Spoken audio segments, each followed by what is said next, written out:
හයි කොහොමද කට්ටිය? අද අපි යමු ලංකාවේ ජනප්‍රිය නැති නමුත් වටිනාකමින් වැඩි ස්ථාන කීපයක් බලන්න. අපි මේ ගමනේදී ලස්සන තැන් ගොඩක් දකින්න බලාපොරොත්තු වෙනවා. එන්න මාත් එක්ක.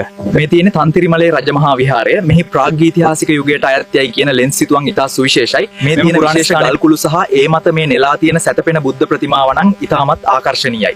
ඉතිහාසයේ සැඟවුණු ගල්ඔය ජාතිය උද්‍යානය. ශ්‍රී ලංකාවේ බෝට්ටු සපාරියක් යා හැකි එකම උද්‍යානය තමා මේ. යාලල විල්පත්තුව තරම් ප්‍රසිද්ධ නැති වුණාට සේනානායක සමුද්‍රයේ ඇති දූපත් අතර අලි පීනන හැටි බලන්න පුළුවන් දුර්ලභ ස්ථානයක් තමා මේ. දැන් මං ඉන්නේ මඩුල්සිමේ. එහෙමත් නැතිනම් පුංචි ලෝකාන්තයේදටස්. මීදුමෙන් වැහිලා ගිය තේවතු සහ ප්‍රපාතයන් නිසා හොට්ටන් තැන්නට වඩා ආකර්ශනීයයි. බදුල්ල දිස්ත්‍රික්කයේ පිහිටා ඇති මෙය සංචාරකයින් අතර ප්‍රසිද්ධ නොවුනට අධික සුන්දරත්වයකින් යුත් තැනක් මේ. කොහොමද මේක? මන්නාරම් දූපත අවුරුදු 100ක් වගේ පැරණි යෝධ බයෝබැබ් ගස් ප්‍රධාන තැනක් ගන්නවා. තව මේ වැලිකඩු සහ ඉන්දියාව දක්වා විහිදෙන ආදම්ගේ පාලම එහෙමත් නැතිනම් ඇඩම්ස් බ්‍රිජ් එක ප්‍රධාන තැනක් ගන්නවා.